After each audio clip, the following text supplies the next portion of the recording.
The 2023 NFL Draft has come to a close, and coming up on today's show, 49ers draft class and draft grades here on the program. It's all presented by Manscaped. You can get 20% off and free shipping at manscaped.com/49ers. Make sure you use the promo code 49ers for that deal to apply. We'll put that link in the comments section and in the description of this video. So overall, with what San Francisco was able to do, it's a tricky scenario, right, to grade what they did and to evaluate this draft class because they didn't have a round 1 pick. They didn't pick in round 2. They weren't on the board originally until pick number 99, and then they traded up for Ji'Ayir Brown, the safety out of Penn State. And heading into this draft, I thought that San Francisco had a couple of needs. Safety was one of them, tight end was one of them, and right tackle was one of them. You could sprinkle in linebacker, maybe even wide receiver, and San Francisco able to address a couple of those positions of need, and safety is one of them. And I really like Ji'Ayir Brown as a player. That's why in a couple of my mock drafts in the lead up to the 2023 NFL Draft, I had Ji'Ayir Brown going to the Niners. I thought that he was a really good scheme fit, and I really like his versatility as a player who can be used as a chess piece in this defense by new defensive coordinator Steve Wilks, who has a defensive background. And when I listened to the call of Wilks talking to Ji'Ayir Brown, when he said, we have a bunch of dogs on defense, you can fit into that DNA, I think that Wilks had some influence on this pick. Now, why I like Brown, he has really good ball skills, really good production. He was awesome in 2022. He's a really effective blitzer who's not afraid to lower his helmet and put a big hit on the ball carrier. He's really physical. He has that dog mentality. I love the swagger and the gusto that he plays with. Most importantly, though, while he might not have the best athletic traits, and it didn't blow you away with this athletic testing numbers, he is an incredibly versatile and instinctual player. That's all backed up by the numbers that he put forward in 2022 for the Nittany Lions. And with their defensive coordinator, Manny Diaz, they have a lot of pro concepts with that scheme. And his usage by Diaz, he could line up slot nickel corner. He lined up outside. He can line up in the box. He can be kind of a hybrid linebacker. He can also play on that back end. You needed to get a future running mate for Talanoa Hufanga, and you get that guy in Ji'Ayir Brown. Clearly, San Francisco was really high on him as a player, and that's why they moved up to take him. 74 tackles in 2022, 4 interceptions, 7 pass breakups, and 2 forced fumbles. So when I talk about him being an instinctual player, and as a guy who can kind of have his fingerprints all across the football field, those numbers certainly back that up because of his usage all across the alignment of that defense. I really like Ji'Ayir Brown. You brought back Deshaun Gibson on a 1-year contract. He can help bring along Ji'Ayir Brown, and then over time, he could become that future starter as your starting safety tandem figures to be Talanoa Hufanga, who is a 5th-round pick, was a All-Pro this past year, and then Brown can enter that fold as well as a future starter and maybe get significant snaps in year 1. The most controversial pick that the San Francisco 49ers made here throughout this entire draft, they went kicker, Jake Moody out of Michigan in round 3, 99 overall. It is the earliest that a kicker has gone in the NFL draft since Roberto Aguayo was drafted in the top 60 picks by the Tampa Bay Buccaneers back in 2016. Jake Moody has the clutch gene. Jake Moody has a very good leg, and you moved on from Robbie Gould. His efficiency had started to dip later in his career as he got a little bit older, and he didn't have a leg in which he was able to connect on field goals from 50-plus yards, and he very, very rarely was able to kick the ball out of the end zone to result in a touchback. And with Jake Moody, you don't really have those concerns any longer because he does have that strong leg. Now, a lot of people are going to rip this pick, but if Jake Moody ends up being an impactful kicker for you over the next 10 years, then this pick will end up being a solid one. His 2022 stats, 29 of 35 on field goal attempts, 60 of 60 on extra point attempts, field goal long of 59. It came in the college football semifinal, big stage, spotlight, and while Robbie Gould was 29 of 29 on playoff kicks in his career, you're hoping to get that same clutch performance from Jake Moody. And throughout his career, 148 of 148 on PATs. He connected on 82% of his field goals, which is a little bit spotty. 4 of 10 on 50-plus yard field goals, but those 4 50-plus yard field goals tied a program record at Michigan. Now, our draft coverage all throughout the weekend has been absolutely phenomenal. We went live the last couple of days, and the response was great.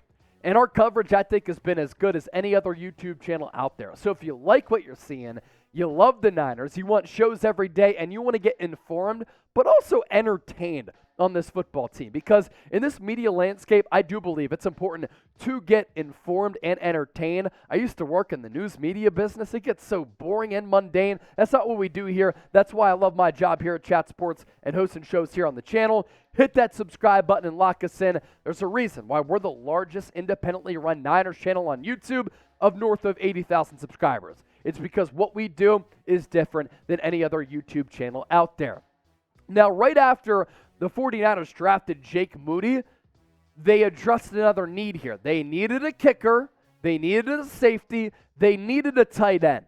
And the thought process here in drafting a tight end in Cameron Latu is that George Kittle is getting a little bit older.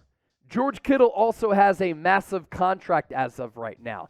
Now, when Brock Purdy entered the fold after Jimmy Garoppolo went out, George Kittle, who had a very, very slow start to the season, tore it up.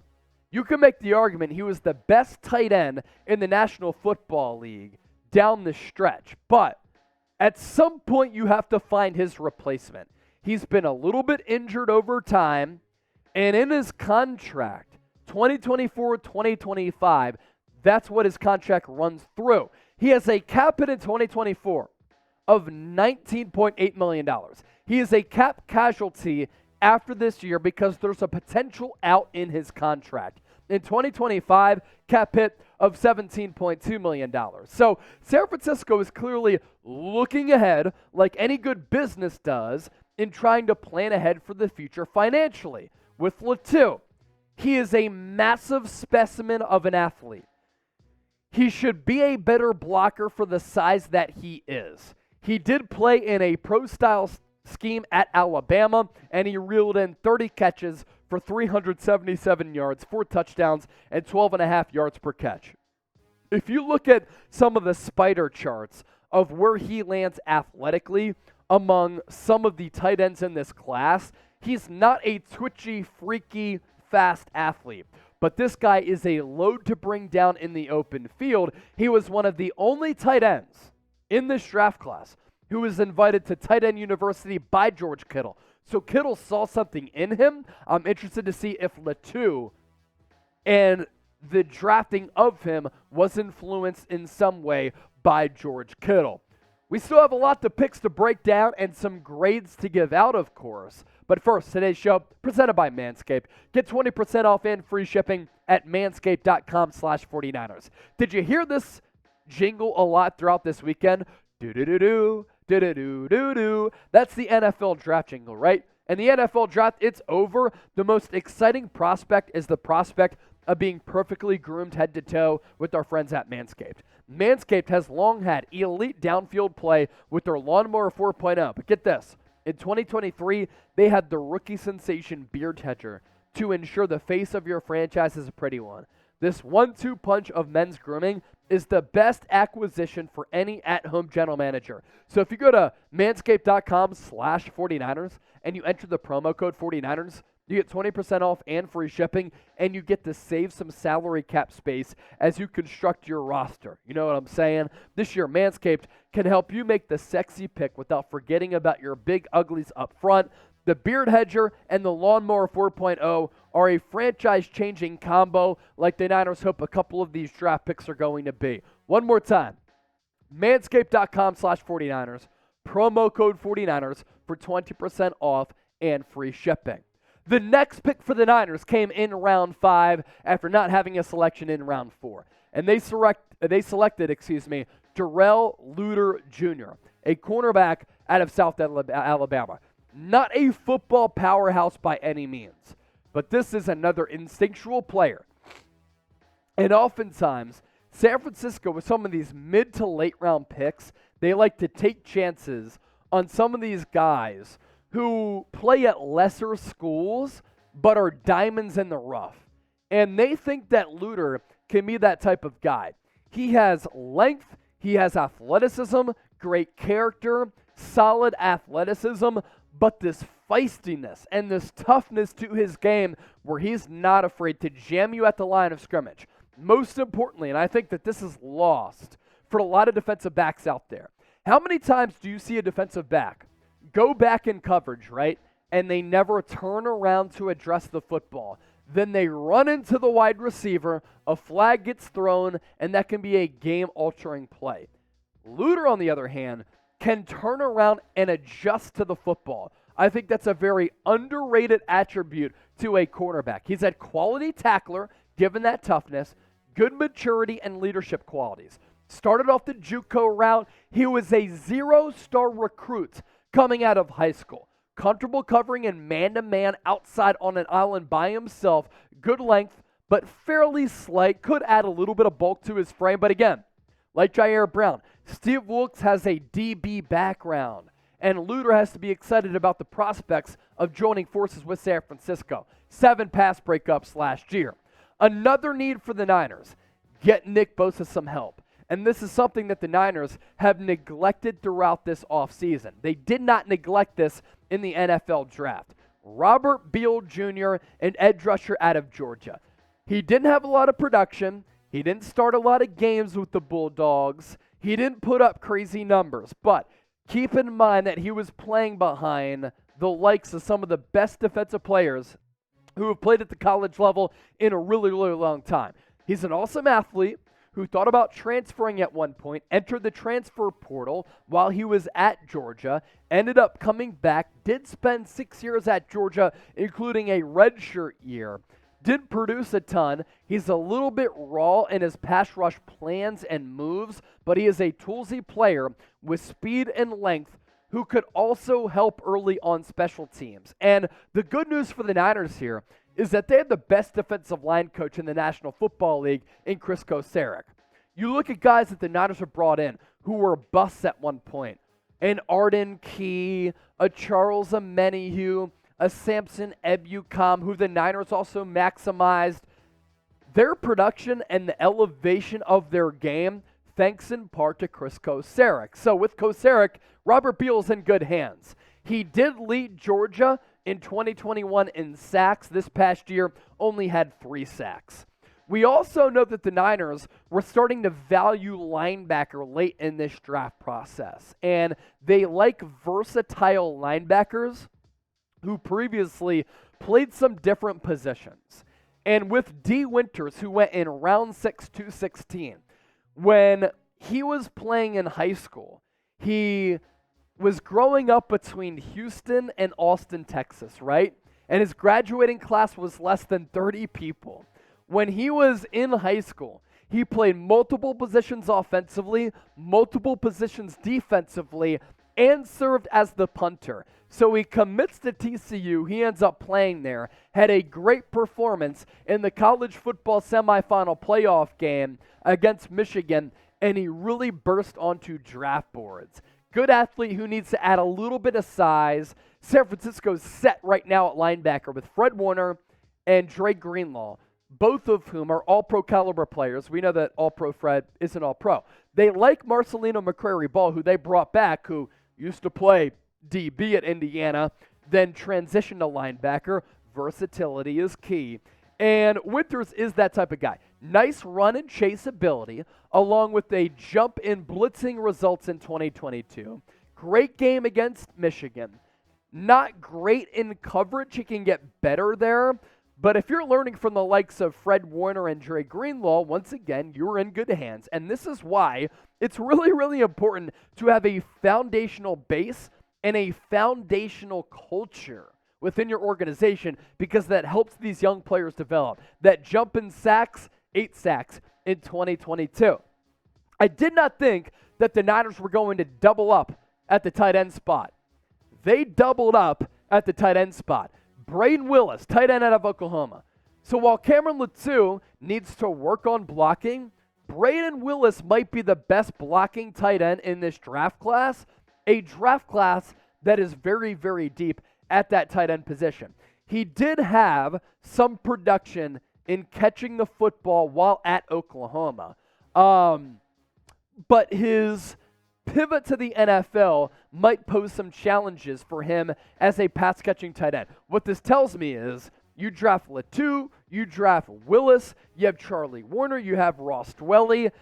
They believe, this organization, the Niners believe, they can take a leap forward with their backup tight end production, and then the hope is at some point they can replace George Kittle as a more cost-controlled weapon. Think about it. When you're running a business, you're worried about financials with a salary cap, which businesses don't have, but the Niners do. Businesses have a budget. NFL teams have a salary cap, and that's why you have to plan ahead with that George Kittle contract, considering how expensive he is with a cap hit in 2024 of $19.8 million. This guy, tough as nails, best blocker in this draft class, not a great separator or playmaker, but has ability after the catch. Limited production, middling athleticism, but again, the blocking, certainly intriguing as a backup tight end. 39 catches, 514 yards, 7 touchdowns, 13.2 yards per catch this past year. A pick that I really like, and it's another player who I had mocked to San Francisco in a couple of my mock drafts here. It's Ronnie Bell, the wide receiver out of Michigan.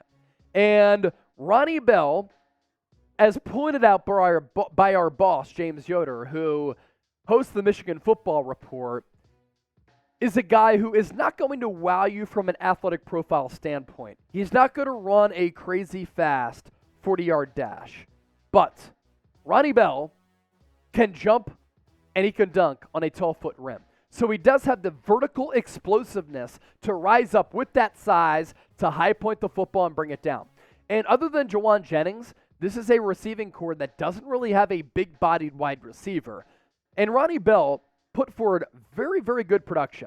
And he's a good culture changer and a good culture fit. And a theme in this draft class and a theme with what the Niners have been looking for is guys who can add to the culture and the championship DNA. Two-time team captain who could outperform his draft status. I believe that. Jauan Jennings was a 7th-round pick out of Tennessee. He ran like a 4.7 40-yard dash. Ronnie Bell isn't fast. He's a better player, in my opinion, than Jauan Jennings, who we've seen come through on a lot of these money downs. Has good quickness and the ability to make guys miss. Sometimes it's not about how fast you are. It's about that short area quickness, making guys miss, and in Kyle Shanahan's offense, picking up yards after the catch, traits that Jauan Jennings has. He lacks play strength, but I think that he does have contested catch results. 62 catches last year for an offense that didn't air out the football a ton. 889 yards. Really good production. 4 touchdowns. 14.3 yards per catch. How about round 7, 255? As we start to round things out here. Jalen Graham. So you double up on tight end, and you double up on linebacker here as well in Jalen Graham.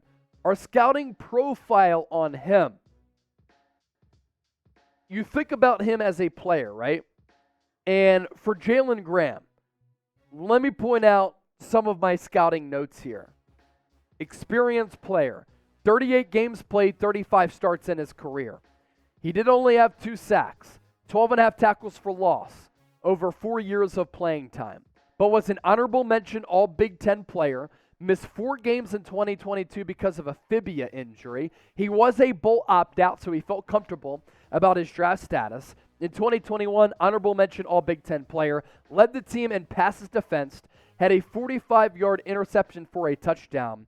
At the Combine, some solid testing numbers. At his pro day, his 40-yard dash, 4.78, not great. Combine, he ran faster, 4.64. Does he have instinctual parts to his game and early diagnosing skills where he can make some plays that led to some of these numbers here this past year with Purdue.